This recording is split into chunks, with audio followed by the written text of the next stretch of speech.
everybody, and welcome to Black Ops 6 from 2024. We are here on the Nuketown map, which is kind of a tradition at this point in my Black Ops videos to visit the Nuketown map.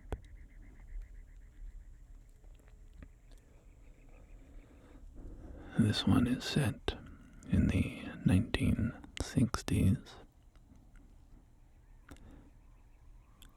So, even though we are still in a nuclear testing test town, we have moved on a bit from the first Black Ops test site.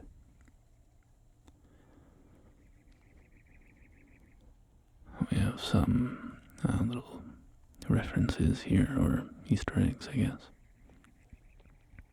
Trinity Avenue and Latchkey Road. And Trinity, of course, is the first nuclear test in history, the first nuclear detonation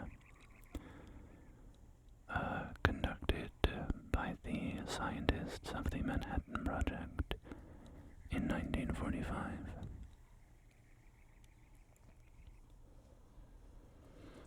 Of course, the Manhattan Project is a very famous project to develop the nuclear bomb. A lot of history's most famous scientists were involved in some way. J. Robert Oppenheimer, Richard Feynman was there, Enrico Fermi, Niels Bohr,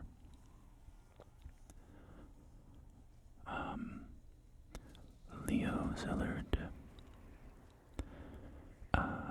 John von Neumann.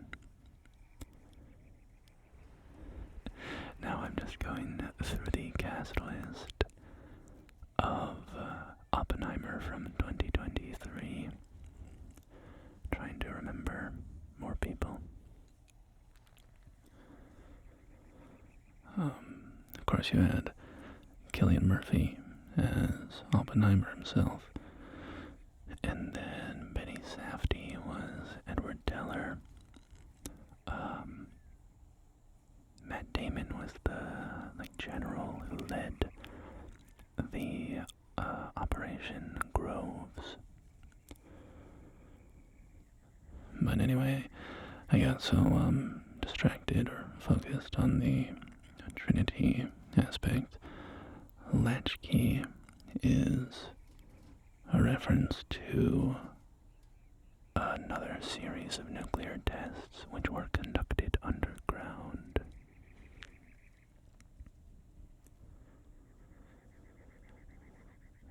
The mailbox to this house reads Archie. Archie.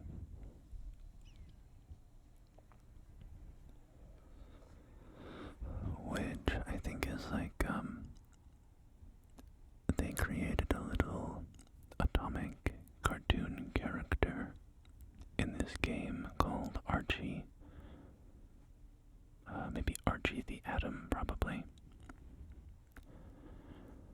I remember him appearing in the Zombies mode,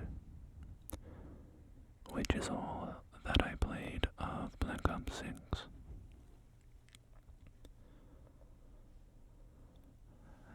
The Call of Duty Zombies game mode has long been a favorite of mine. I've sort of fallen off of it in recent installments.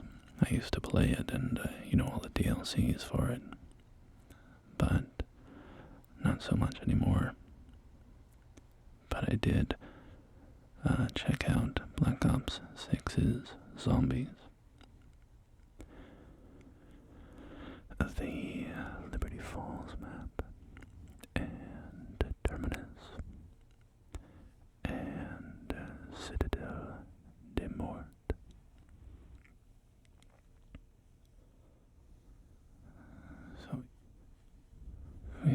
have the Nuketown kitchen here with some white bread, some sliced white bread, some nice pans hanging on the wall, and of course the metallic fixtures are sort of sparkling and glinting occasionally. Flash hot tomato sauce, tomato sauce.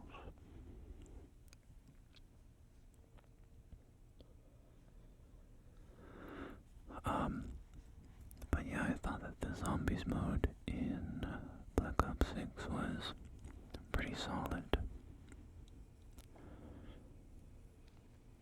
I didn't, oh, you know what, this is interesting. We have some sort of herb cans here, basil and chili and thyme. But what's interesting in particular is that I just recently did my Black Ops 7 video where I explored Black Ops 7's maps. And I remember that asset being used in Alex Mason's Alaskan cabin.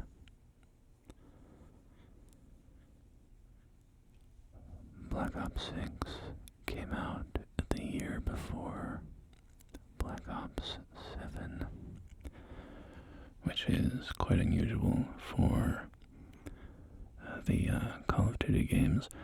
They generally have worked on a multi-year cycle where different developers, had 2 to 3 years to make their Call of Duty. I'm not sure why the timeline got so condensed with Black Ops 6 to Black Ops 7, but Activision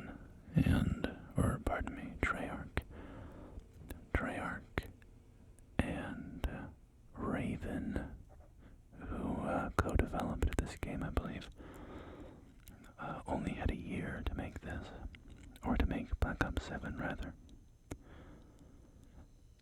And speaking of which, I actually remember this asset as well, this can of premium paint. I saw that in Alex Mason's shed, I think his boat shed, maybe, up on a shelf. So, understandably, with only 1 year of development time, it seems that they reused a lot of assets in Black Ops 7 with assets from Black Ops 6.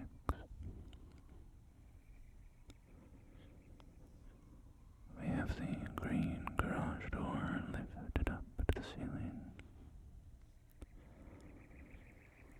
There's a natural rock face wall here with the 3301 address.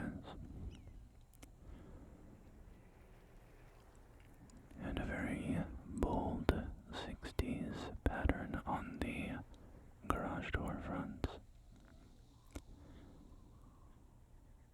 And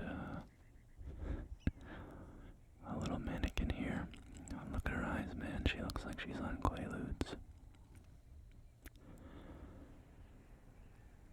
But, she's probably a housewife in the 60s, so you gotta do what you gotta do to get through the day, I guess.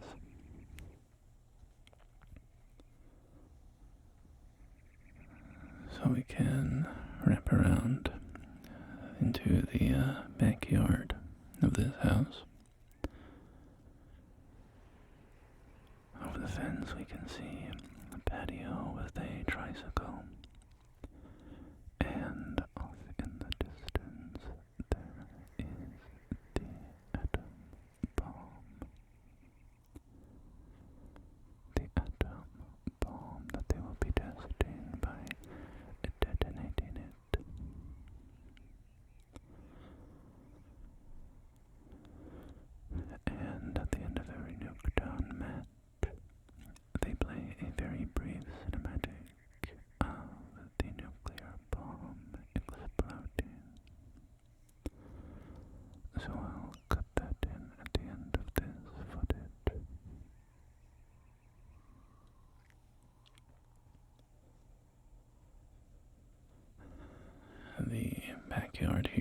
showing signs of construction.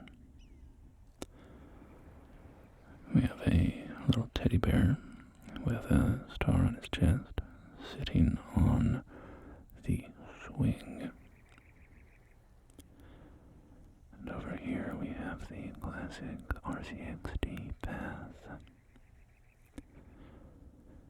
which is a fixture in, I'm pretty sure, all iterations of Nuketown. And there might be a game that didn't have the RCXD. I don't know well enough to say. But that path is, as far as I can remember, in all the iterations of Nuketown. Oh, you know what, actually? I remember in one of the futuristic ones, it wasn't there. We have some horseshoes back here for playing horseshoes. And we have a little putting green area here with a golf ball.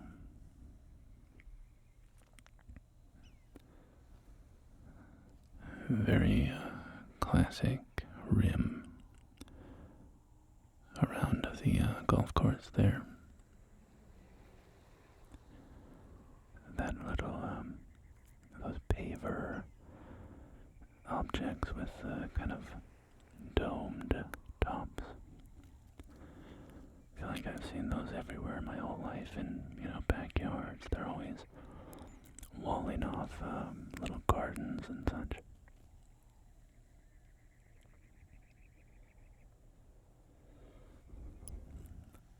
This is kind of interesting. We can barely make out another Nuketown off in the distance there. Particularly discernible because of the large clock tower, which we can see over here. The clock tower with the atomic mushroom cloud on it. And off there, the clock tower of that other Nuketown.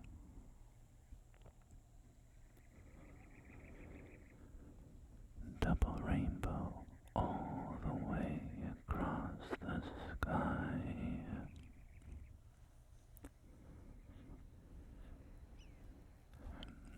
Here's where the grill sort of area is, with some cigarettes. Look like very large cigarettes. What does that say? Filtered cigarettes. Filtered cigarettes. Smoke, smoke, smoke that cigarette. Puff, puff, puff. And if you smoke yourself to death, tell St. Peter at the Golden Gates that you hate to make him wait. You've got to have another cigarette.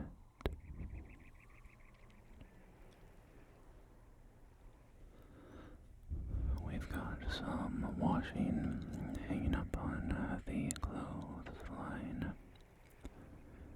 These atomic testing sites are very thorough in establishing a recreation of a town, even hanging up the laundry.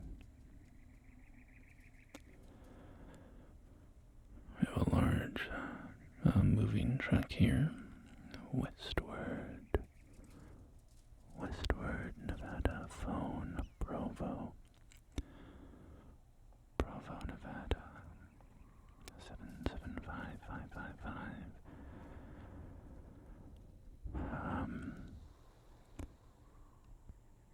Moving and delivery. We have a front door there. Northern Nevada. Moving and delivery. Yep.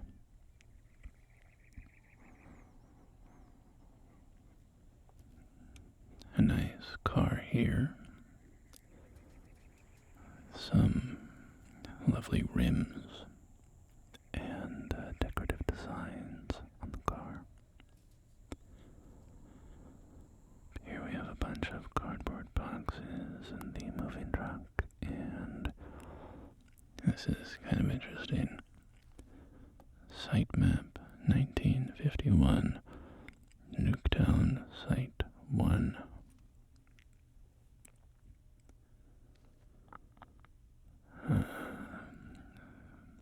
Radial zones 1 to 3, site roads, site boundaries. Over here, a little key for the map. Red home, blue home, pink home, teal home.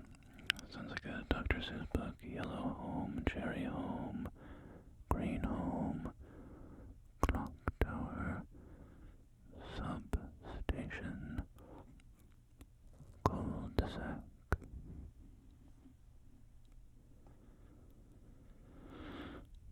Zone 3 includes the clock tower. Zone 2 includes the most of the playable Nuketown area. And Zone 1 is the inaccessible half of Nuketown. You know, that's kind of interesting. I'm surprised that at this point they haven't done a variation of the Nuketown where that second section is opened up. You know, kind of double the map in size. Throw some, you know, cover and alternate paths and whatever. It feels like that would have been done by now. Nuketown. Welcome to Nuketown. Population 1. So the Welcome to Nuketown sign, of course, the population tracks with how many players you have on the map.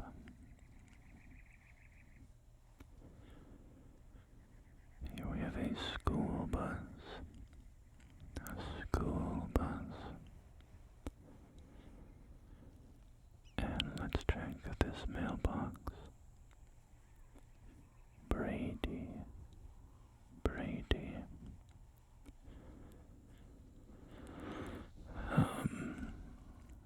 Maybe a reference to the Brady Bunch. I couldn't say for sure, but you know, maybe there's a more immediate reference, but given the time period, that's the best that I can think of for what that might be alluding to. Another refrigerator, this one, the same brand, Electro Glow, but it is white instead of red.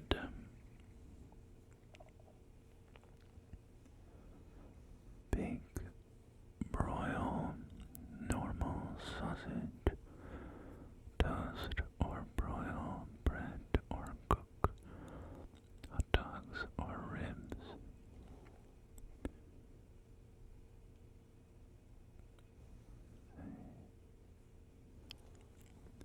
I couldn't read that.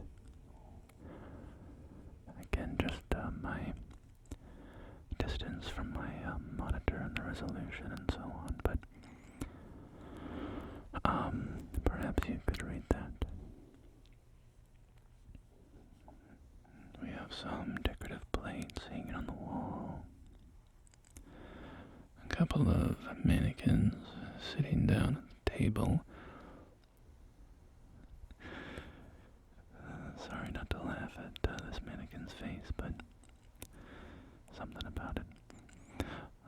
And of course, as is tradition in Nuketown, if you shoot the heads off of all of the mannequins,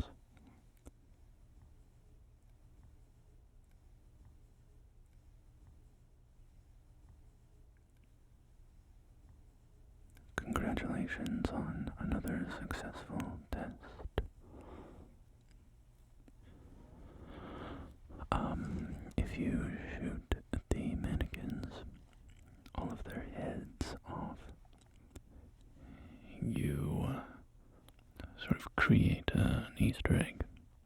And in this one, a live studio audience style of like risers appears outside the map with a bunch of mannequins sitting in it. And then mannequins on the map are chasing you around and trying to kill you. So, I read that online, by the way. I've never actually done that. I like that little dog ornament.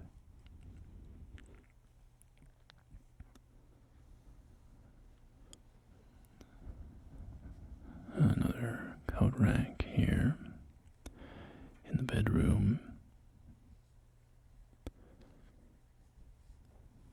All these mannequins look a little drugged. You should go to sleep and get some rest. Here we have another television and a picture that is extremely low resolution. I cannot tell what that says.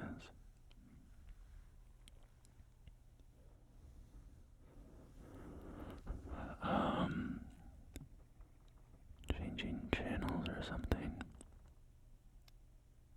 It's a bunch of symbols that I don't know what they mean. Looks like an avocado on the wall. So, through this very dirty glass, we can see Nuketown. And on this shelf, let's see what we can see.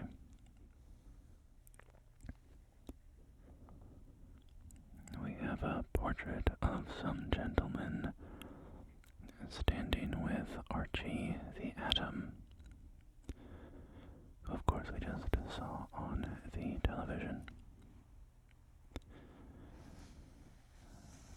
And a little tiny pot with some flowers emerging.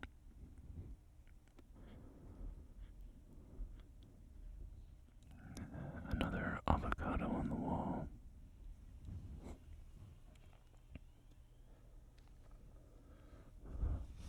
A box number from Through Destroy Content.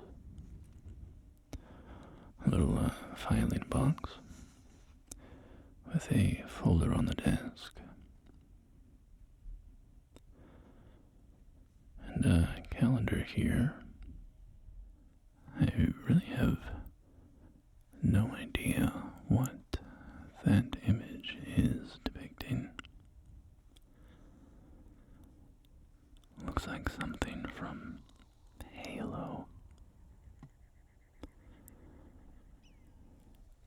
So, out in the backyard, we have a much better view of one of these other Nuketowns.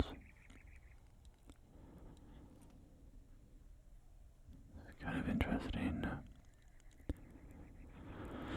having all of these testing sites so close together. Looks like maybe a little substation or something over there.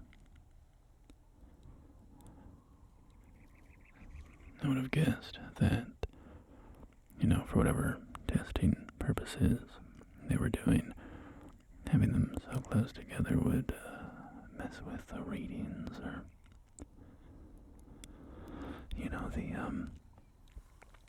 the other Nuketown sites would be contaminated by radiation or something and become less usable.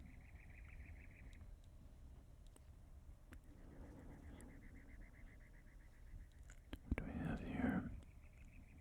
Alright, that's the substation for this Nuketown.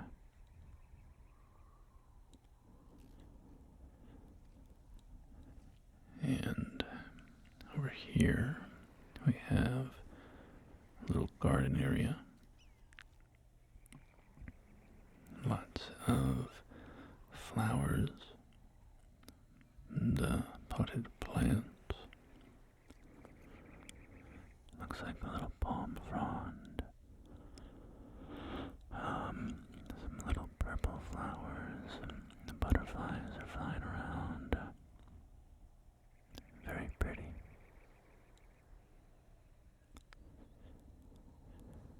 It's a shame that this is all going to be reduced to nuclear ash shortly.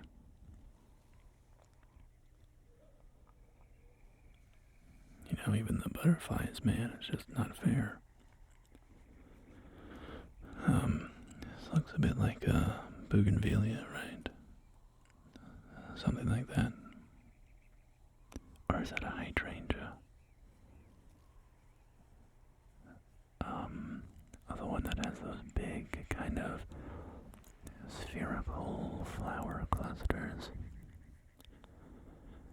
I think that's a bougainvillea, right? Anyway, I'm not the best florist. Here we have a little picnic blanket. Woefully underfilled with food, however. A little fallout shelter there.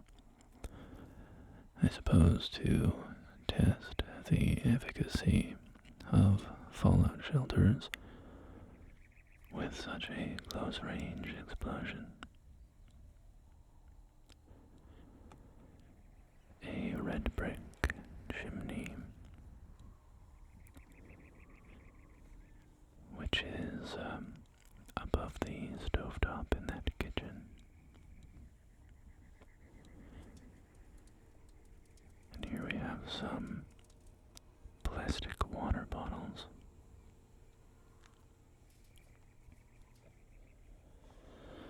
That feels a little more modern than the 60s, doesn't it? I don't know, I wasn't there in the 60s, so what do I know?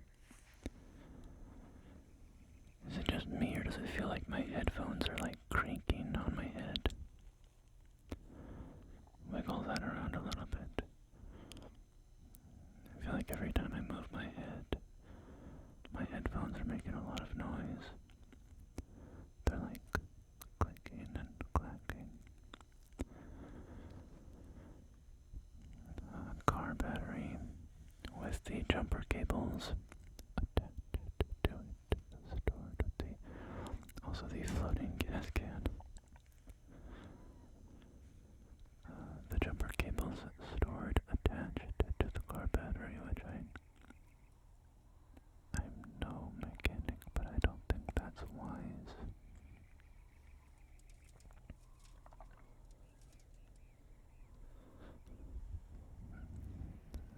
So, for here we have the school bus, which has a lot of shades drawn, which is interesting. I'm unfamiliar with school buses having shades to draw.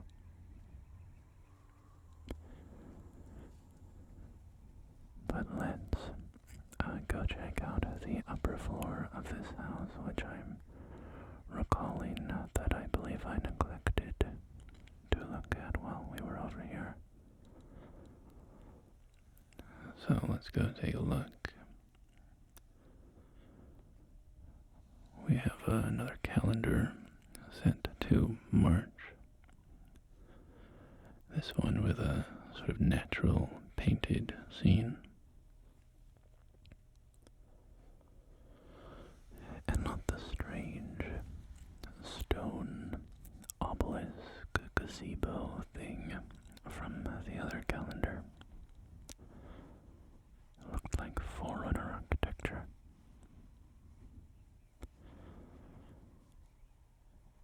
Nasty glass.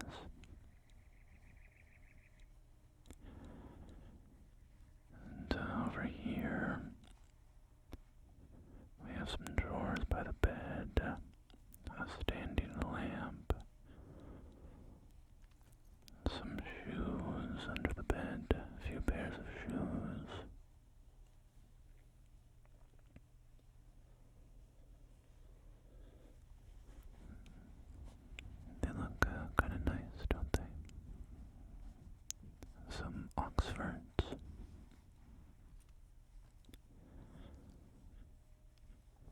it's interesting them being under the bunk bed, as they are more adult shoes, and a bunk bed is,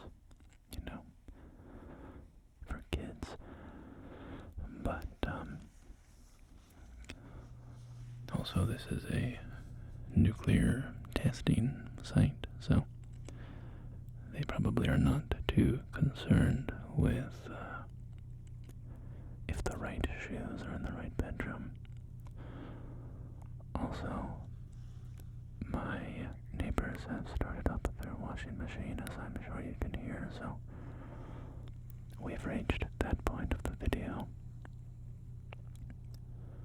where I have to complain about my neighbors doing their washing whenever I start recording. Alright, this is a great view of that other Nuketown over there.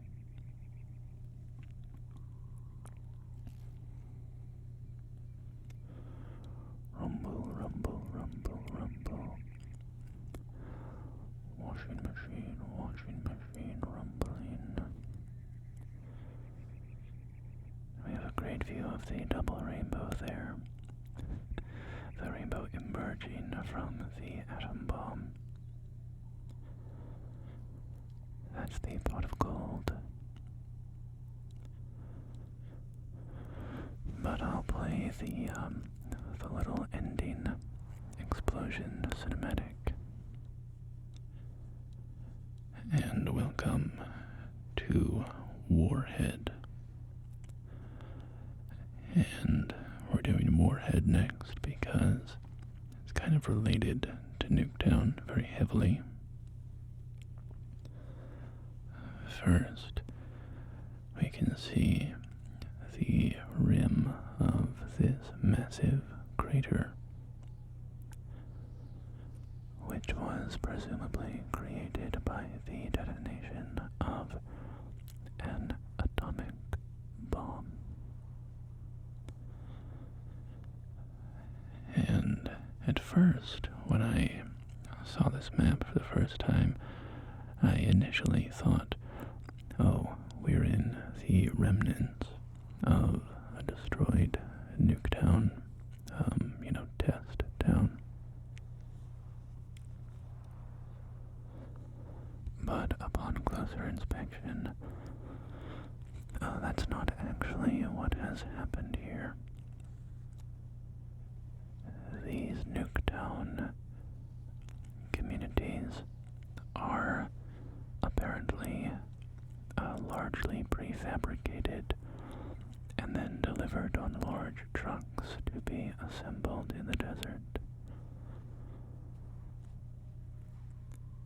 A box full of toilets, which is interesting because I'm suddenly realizing that Nuketown has no bathrooms. Each house has a living room and a kitchen and a garage. Archie's boom, rivals doom.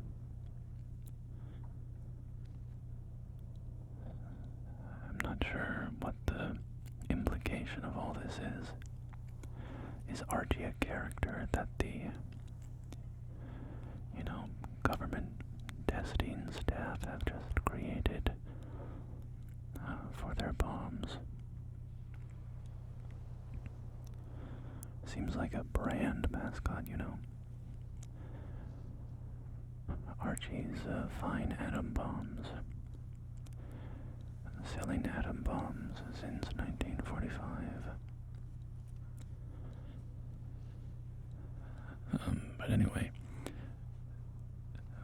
what has actually happened here is, there's some water down there. Do not drink the atomic crater water.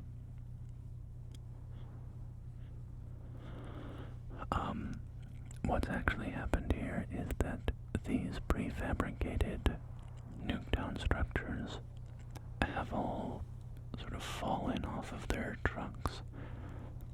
There was some sort of disaster of the convoy. And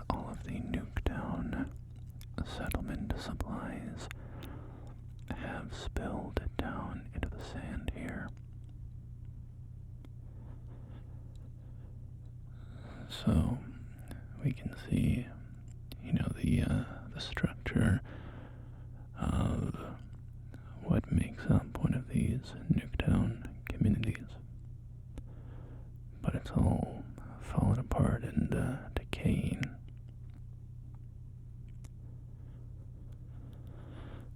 And unassembled, of course.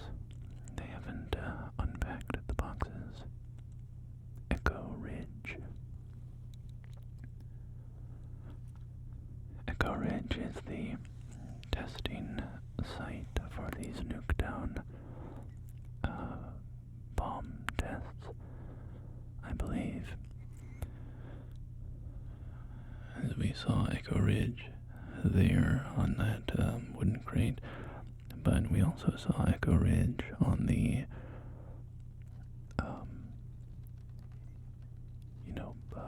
blockades, the little barriers, wooden bollards. What would you call those bollards? I don't think so.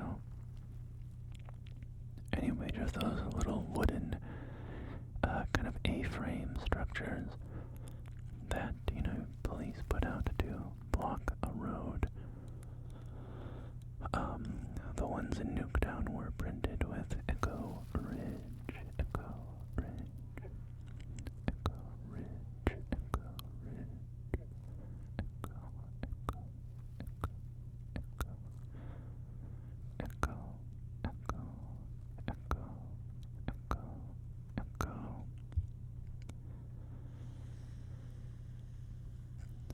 So, these Nuketown buildings are mostly empty. We have some scattered furniture, crates, boxes.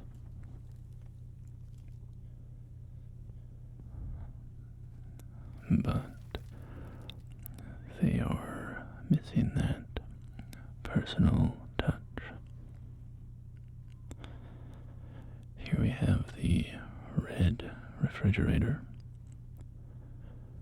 which I'm somewhat surprised to see that there's no Indiana Jones reference in it. A little hat. Because, of course, in Indiana Jones and the Kingdom of the Crystal Skull, Indiana Jones survives a nuclear blast in one of these test communities by climbing into a lead-lined refrigerator.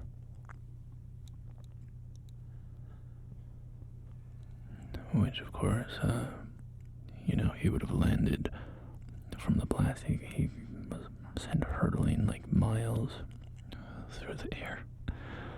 And he landed and he just crawled out unscathed. He would have presumably turned to pudding in there, right? But it was a fun idea for how to survive something like that.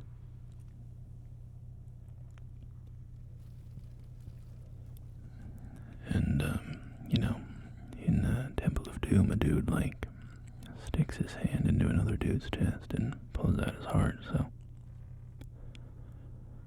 we don't need to analyze Indiana Jones too much for the realism of all of his decisions, right? I'm getting a little bit, because of course one of the sort of predominant themes of Indiana Jones is this sort of staid man of science, this archaeologist, encountering the divine, encountering the supernatural. So it's operating by different rules at that point in the films. Anyway, we don't need to talk about Indiana Jones here. We need to talk about Nuketown, out of service for repairs. So we have the Nuketown sign here, flipped upside down.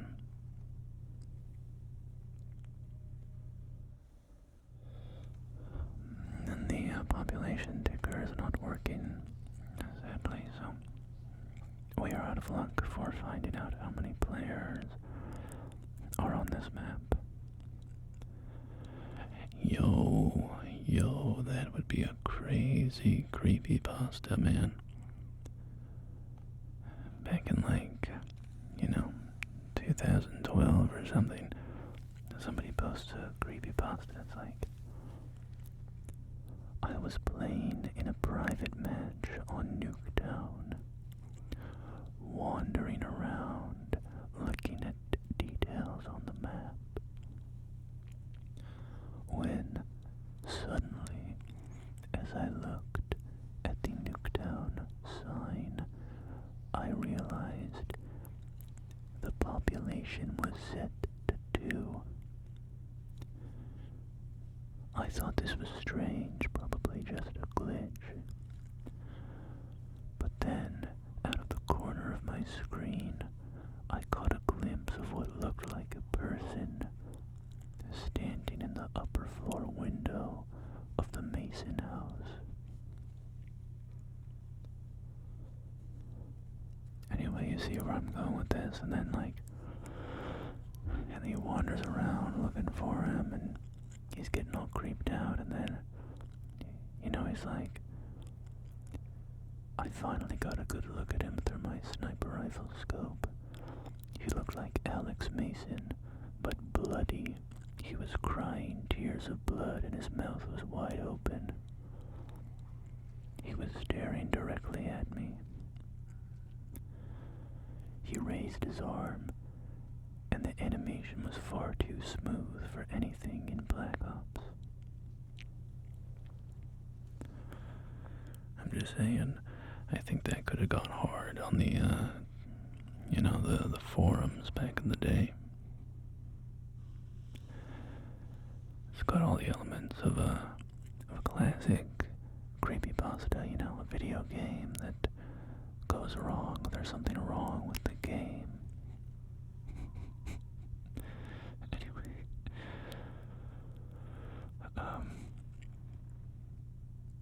enough of that nonsense. So we have that building up there, precariously perched on the edge of that little hillside.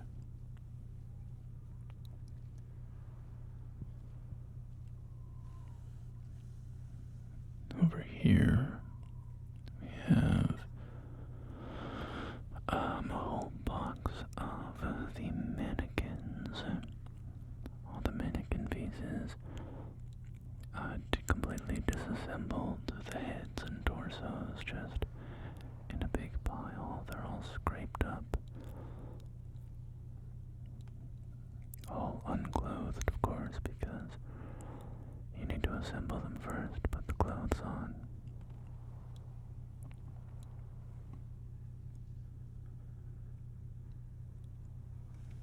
I've never worked retail at a clothing store. I think it would be kind of fun to put the clothes on the mannequins. I feel like that would be a fun part of the job. But let's move on to our next map. This map is called Lifeline. Lifeline. And we find ourselves on a yacht being pursued by 2 speeding boats. They look sort of like police boats, but of the lack of markings, makes me think they're probably just mercenaries or criminals or something. You can see the water frothing out from behind the yacht.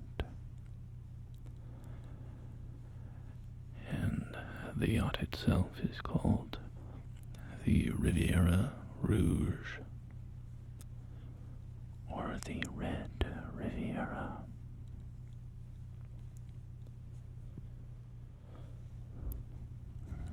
So the yacht seems to have suffered some substantial damage, with fire burning up at the top, and the 2 French flags waving off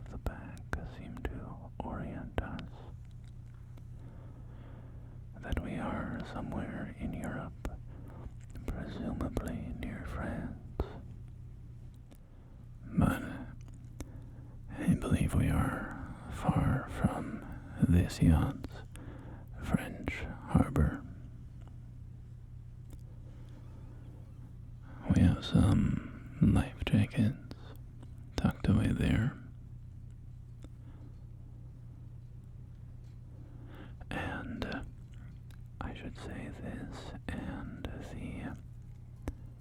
oh, you know what? I left out a fact about Warhead. It's a nice disco ball here. The last map that we looked at, Warhead, the titular Warhead in the, on the edge of the crater with the Archie character on it. If you inflict enough damage to it in a private match, it will explode and end the game. I remember learning that way back when this game came out. Way back when. It was so long ago. I can hardly remember those days. But yeah, so this map, Lifeline and Warhead, are both strike maps, which basically means they're tiny.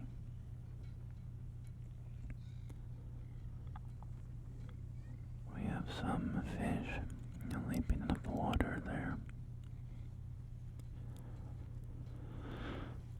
And these strike maps are kind of nice for my exploration videos, I found, because they're much smaller, so I can slot them in a little easier. Sometimes the other maps are so huge that even doing two of them feels like a daunting task, but it's the strike maps. It's nice. You get to walk around and take in all the details, but still get to, maintain a brisk pace and see some different maps, see some variety.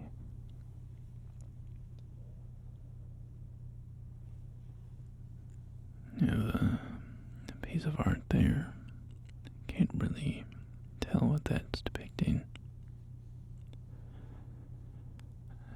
And a very nice, luxurious interior here, with a very well-stocked bar and some little sweets, hors d'oeuvres, snacks. We have some nicely frosted cupcakes there, some tarts, some berry tarts there.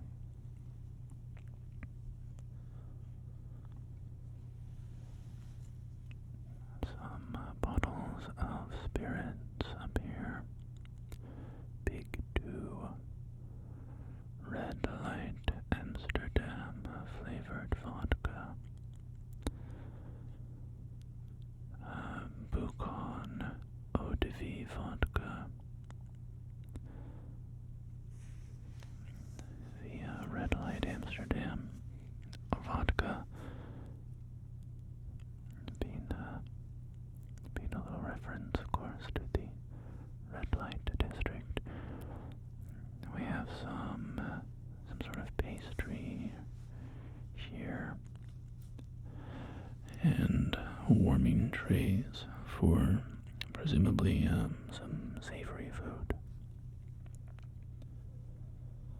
to go along with the fruit tarts. Here we have a gambling table. It seems that they're playing poker.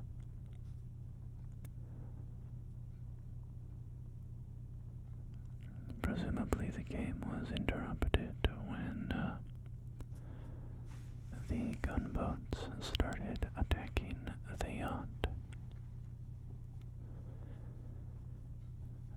I can see them out there constantly shooting, constantly undershooting. bullets just keep hitting the water and they don't seem to learn to aim upward.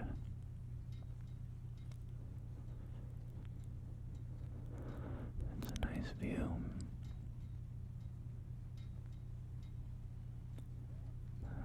So let's walk up to the bow of the boat now. See what's up there.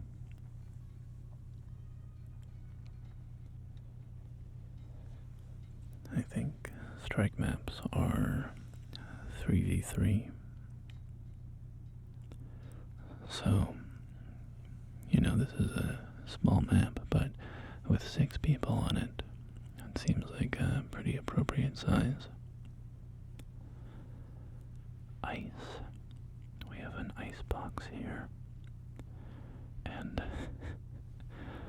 an exit sign, which seems... Sorry, it's just the exit pointing to the left and the right. It's like... Yeah, you can see it from where you're standing. It's a very, very obvious sign. There's more exit around me than there is not.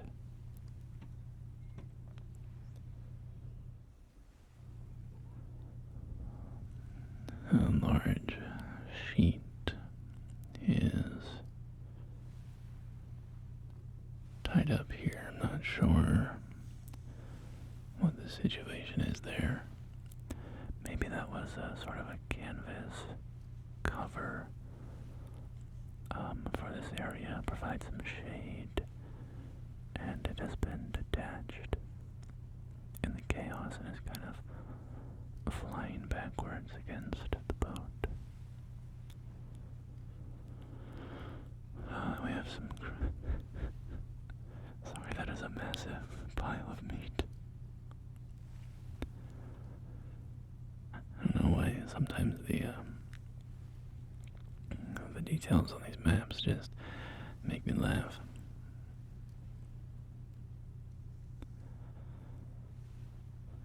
We have a little sitting area out here with some games, some bingo. Fun for all for fun. Yeah, is somebody going out on their like millions of dollar, value yacht and having bingo night with the fellas. And more power to them if they are. Whatever you like.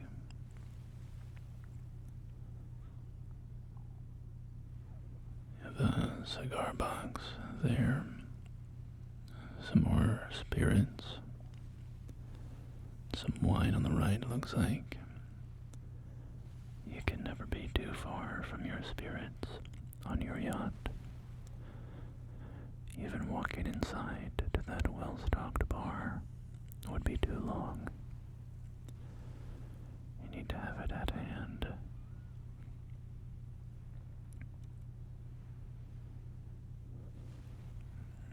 And up here at the prow with the seawater spraying up into our face,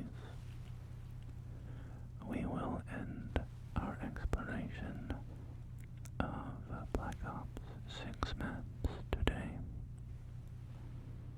Thank you so much for joining me, and I will see you next time. Until then, my friends, please take care of yourselves, and I will do the same.